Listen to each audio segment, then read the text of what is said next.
Yeah, you know who it is. It's that time. It's time for the Impact Show, baby. And it is Thursday, February 11th. PSA for all you fellas out there. This coming Sunday is Valentine's Day. Y'all better get your sweetie something special and don't be like, oh, I forgot, honey, I forgot. No. Don't forget, special message from TD. Get your roses today for your mother, for someone special in your life. And ladies, you deserve something special because I love you all. Folks, this is going to be one special episode today. Check it out. I get a lot of Q&As. I get a lot of questions in my DMs and in my message, and I love them. Keep them coming. But one of the young men I recently connected with, his name is Connor Darnbrough, and he's a young man who I've been mentoring a bit virtually and doing some coaching with, and he asked me an interesting question. I'm going to cover two of the questions today, and one of the questions deals with balance. And this young man who's just 20 years old said, hey, Todd, how do you deal with balance in your life? What's your philosophy on work-life balance? Because even at my young age as an entrepreneur, a budding entrepreneur with big dreams, how do I get balance in my life? So I kind of snickered, I laughed, and then I addressed the concept, the theory, the myth of balance in your life. And then the second question he asked about is my biggest setback in my career. Now, a lot of times you think, everything is all peaches and cream and all sunshine and rainbows, but I actually share a recent setback in my career, in my journey, and I share it all right here on today's episode. So sit back, relax, and enjoy. Wait, don't sit back and relax. I actually want you to do something. I actually want you to do some squats, some push-ups, or something fun. Get a little sweat on, get a little glisten on as you enjoy today's short Q&A episode with Connor Darnbrough. Let's jump in right now to the old concept of work-life balance.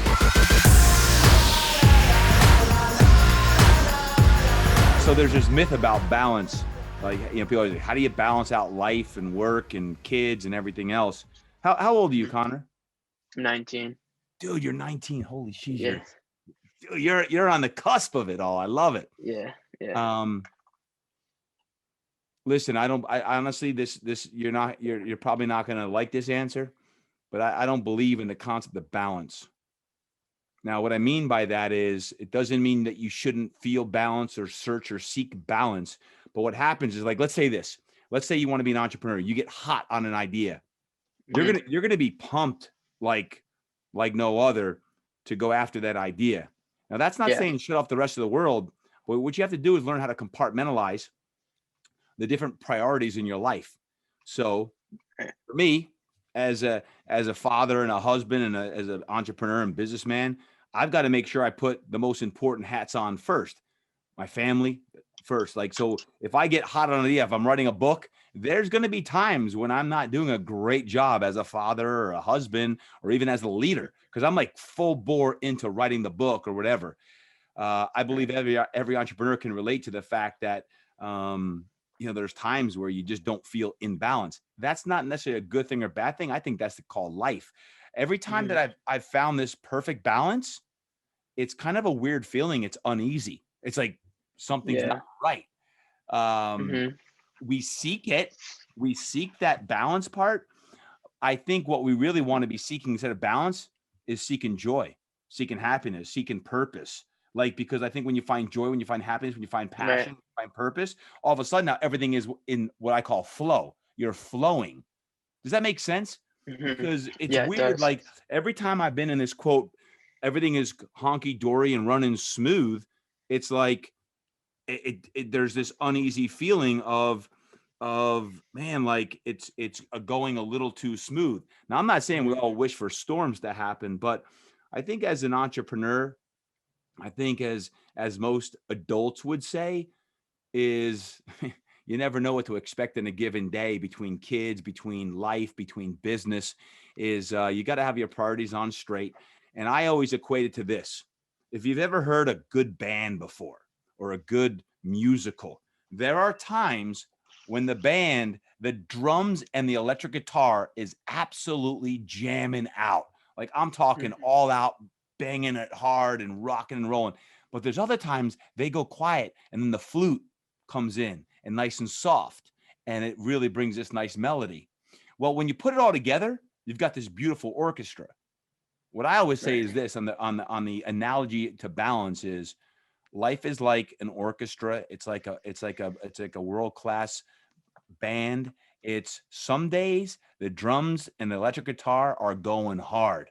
There's other Mm-hmm. times you got to put you got to listen to the flute or play the flute. You got to have some silence and quiet.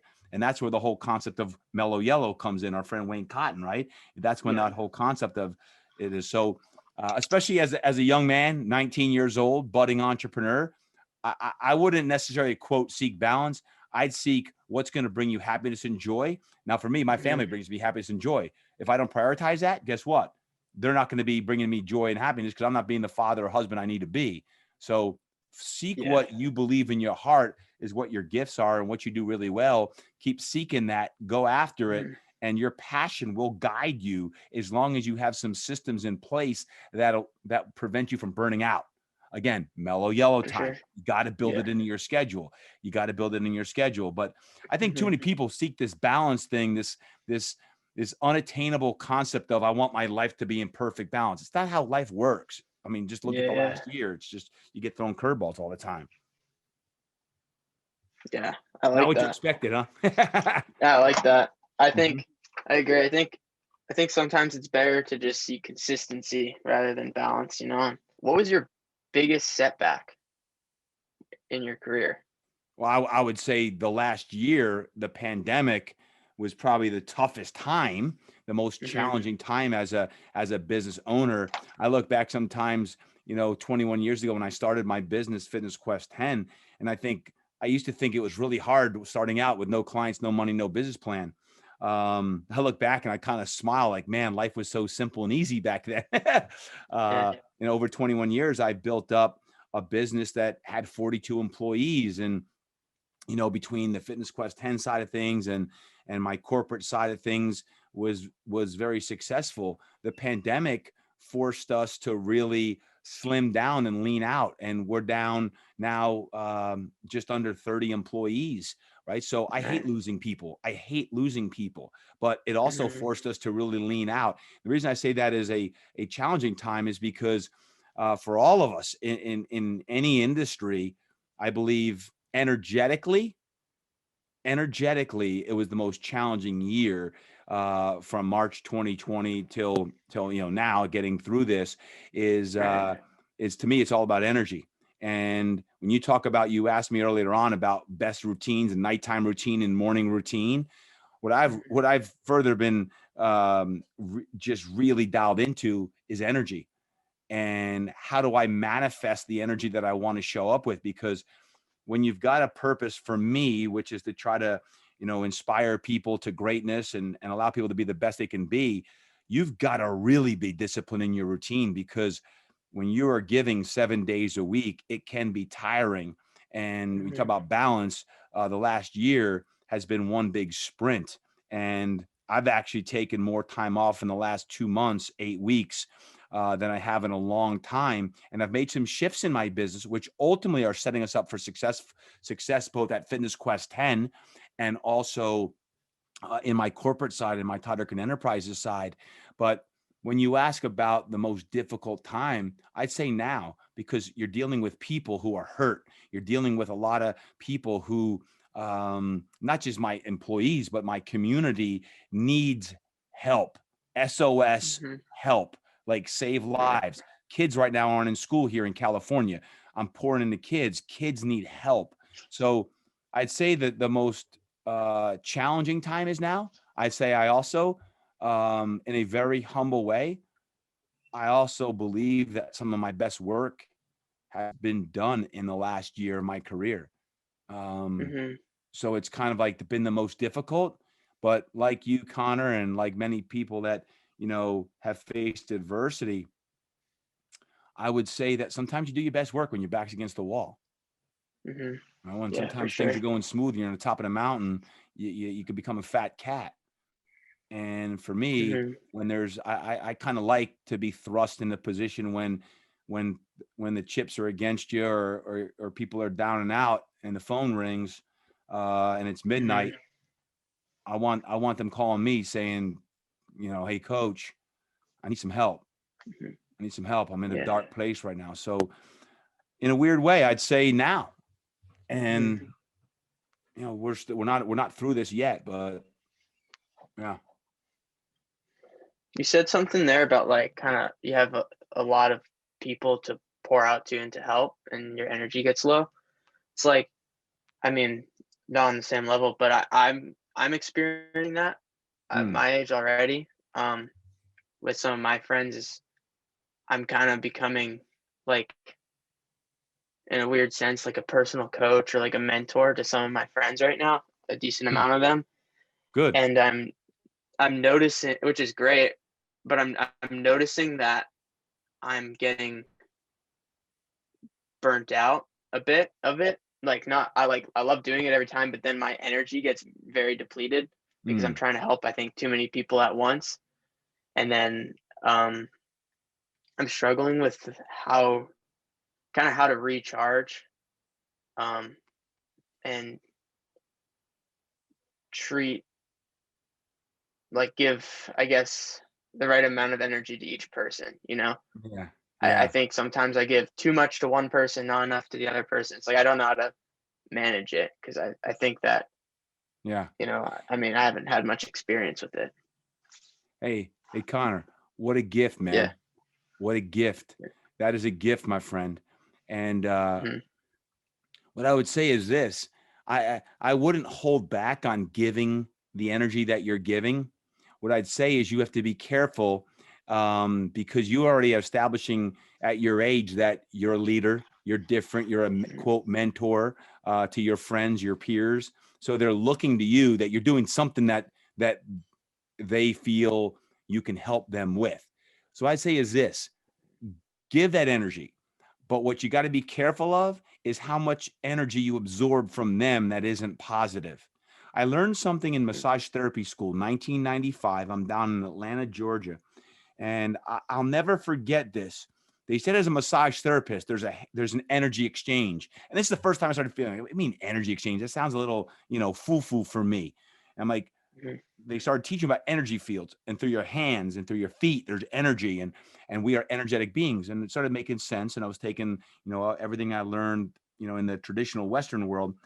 But what they said is this: when you're working with people, I don't care, as a coach, as a trainer, as a massage therapist, as a physician, you have to be Mhm. careful of the energy that you absorb from people, because there's a lot of energy vampires in people's lives.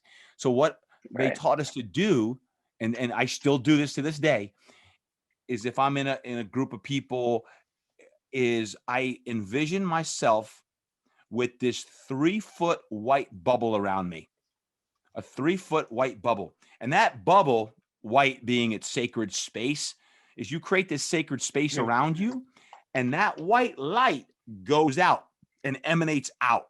That's your lighthouse, we say, right? You've heard me say you can be a lighthouse. Right. But what you got to be careful of is that black light, or that darkness, doesn't come into your Mhm. bubble. You've got to protect that bubble, that 3-foot radius all around you. And if you Mhm. can do that, I'll have conversations with people who maybe aren't the most positive optimists that you've ever met. Matter of fact, that's part of my duty as a man of faith, is to go out and reach people like that, or that are lost. But what you got to be Right. careful of is letting that energy in. So I'd say don't hold back for giving that energy out. You got to fill yourself up.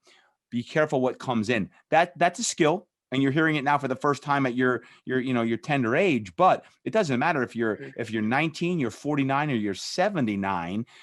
Everywhere you go for the rest of your life, everyone you interact with, they're energetic beings. And there's going to be positive people, and Right. there's negative people, and then there's positive people who are going through negative experiences.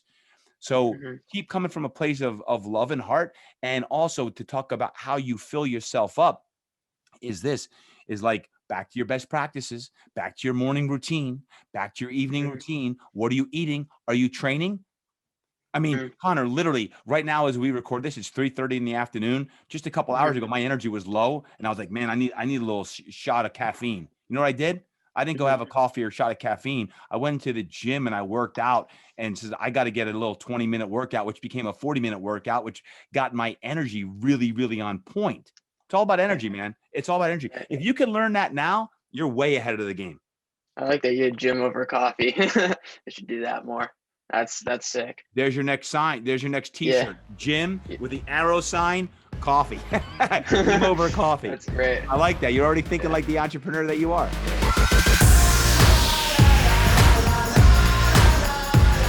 I hope you enjoyed that episode today. That's a Q&A episode. And folks, the more questions you have, the more I can keep it firing away. So don't forget to drop your questions. You can DM me, you can email me, or just go to todddurkin.com, go to the podcast section, and you can drop your questions. And I love to answer your questions as well. Don't forget, yes, this is your last final PSA. This Sunday is Valentine's Day. Don't forget to get your special someone something special. Got it? Until next time, remember, every single day, you got to train hard. You must eat right. You got to live inspired. And keep those questions coming, baby. Go create some impact today.